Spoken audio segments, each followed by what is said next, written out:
It's the morning weather briefing. This is for Monday, April 28th. This is James Spann. Alabama's weather stays nice and quiet for at least the first half of the week. We do expect to see increasing chances for showers and storms toward the end of the week with a front, and that will bring some cooler air by the time the weekend gets here. So got a big trough in the western states, and that's going to present some severe weather problems for areas well to the northwest of Alabama today. But again, ridging will be the story here. So again, things will be pretty quiet. We'll check the radar early this morning. And we note a couple of isolated showers over South Georgia, and that's about it.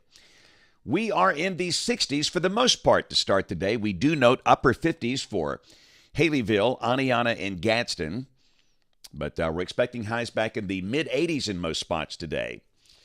So around the nation, it's pretty quiet this morning. We've got wind advisories for parts of the Dakotas, but a very meaningful severe weather risk is ahead later today and tonight for the upper Midwest. Now, the broad risk runs from Texas to the Great Lakes, but we have a level 4 out of level 5 risk up around Minneapolis, St. Paul, Minnesota, back over toward Madison, Wisconsin, and a level 3 out of 5 risk down to Kansas City. So it could be a very significant day for severe storms and tornadoes up north.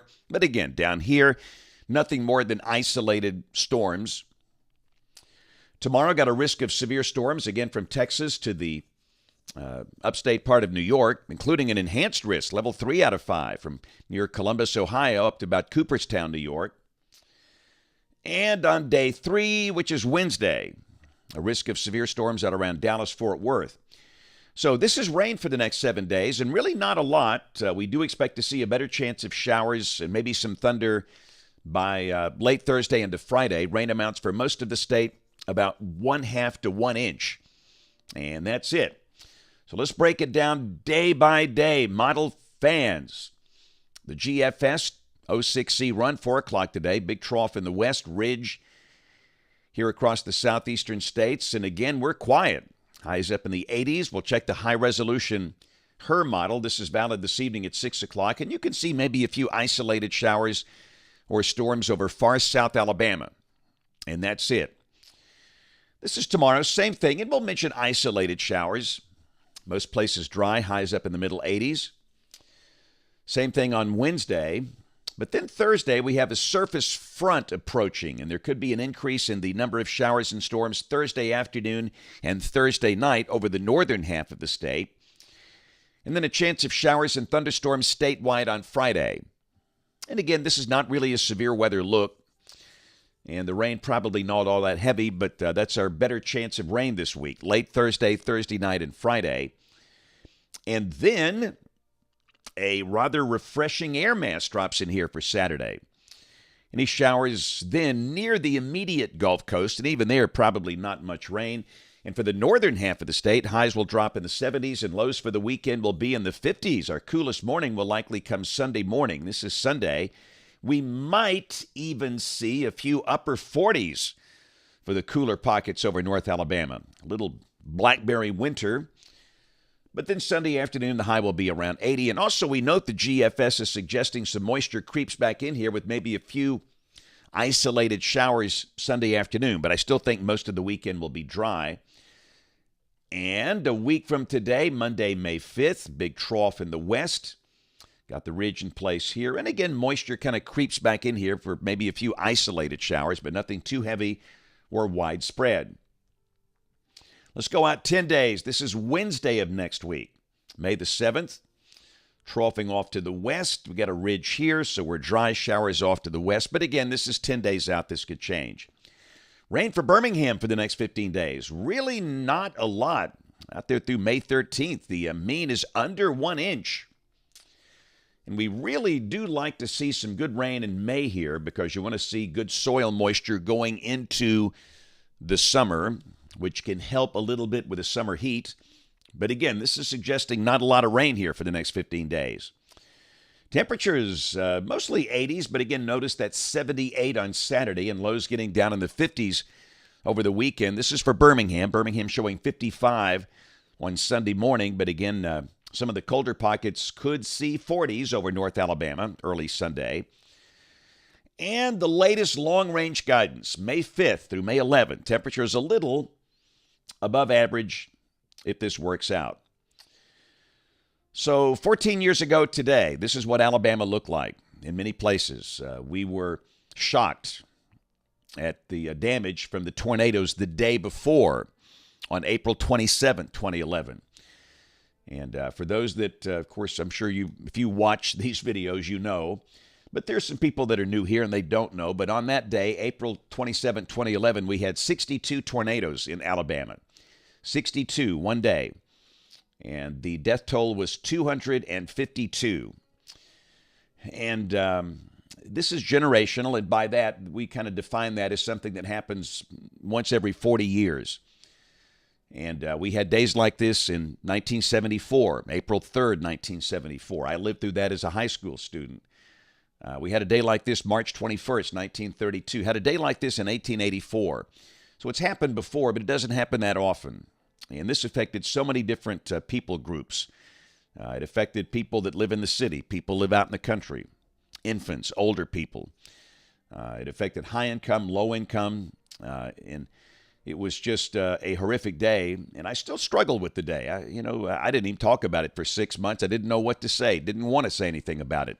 This is the iconic footage from John Brown and the late Mike Wilhelm from Tuscaloosa. And understand, a lot of people say it's the day of the Tuscaloosa tornado. Understand, there were 61 others. This is just one of 62. This one just happened to come through a population center, and a number of cameras were on this. And it was very odd that day. Typically, Alabama tornadoes don't look like that. Most of our tornadoes here are wrapped in rain, and most of them happen at night where you cannot see them. But in this case, you could.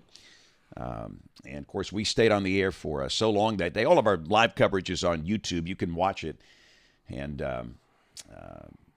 there's really not a book, not a manual on how to handle something like this. And understand, we had multiple tornadoes just like that down at the same time. And you're just struggling on how to communicate that and how to message that and how to message the urgency of something like this. And after a while, you almost run out of words. Most of us were trained in physical science. My first major in college was electrical engineering, and I finished in meteorology. I've never taken a class in communication. I've never taken a class in human behavior, and so much of that is involved in something like this. But through all of this, this is really all that matters to me, the number 252.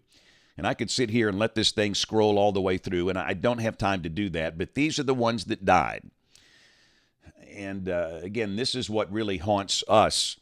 And I don't blame myself. That would be arrogant. I'm just a little small part of the warning process. I'm a little cog in a big wheel. But clearly something didn't work right. For all 62 tornadoes, the warnings were excellent. Excellent. In some cases, you had 45 minutes, which is very odd to have that much lead time. And yet all these people died. And I think the clear message that we learned that day is that what we do is just not enough, the physical science part. We have to integrate social science and behavioral science into what we do, an interdisciplinary approach, if you will. But we've got to be sure that this doesn't happen again. These were precious people that died. And I know so many of these names, and I know so many of the stories. In fact, we were in Russellville at a book signing on Saturday, and goodness gracious, so many people came through, and they would point to a name in the book and say, that was my dad, or that was my granddad, or my grandmom, or that was my child. And, the pain is still there after 14 years, and it never goes away. Maybe it fades a little bit, but it doesn't go away. And we just all have to be better. In the weather enterprise, the professional weather enterprise, we have to be better. The public has to be better at getting warnings and responding, and we have to do better for providing people a place to go in some cases, those that live in mobile homes. And all these things are on the table, and we're working on them. But it's a complicated process. It really is. But again, this was yesterday was the anniversary, April 27, 2011. But today was the day where it really hit us, I think, where we started to realize that this is just an incredible statewide disaster. This was Alabama's 9/11. And, most people around the country don't even know that this happened. If you go ask anybody in Chicago, Boston, Seattle, Los Angeles, where do tornadoes happen? What do they always say? Oklahoma.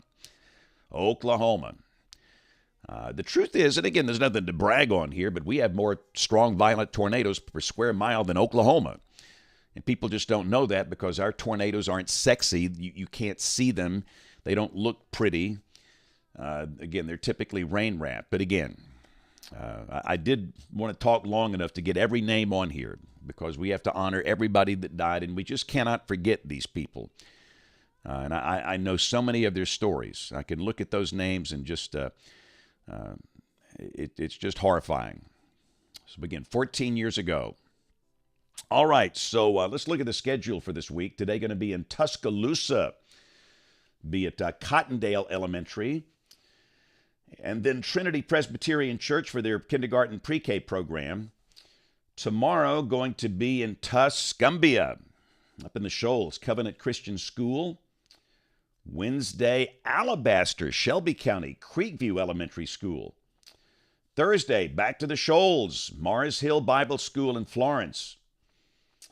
And then Friday and Saturday, I will be headed down to Destin. I'll be speaking to a big medical group there.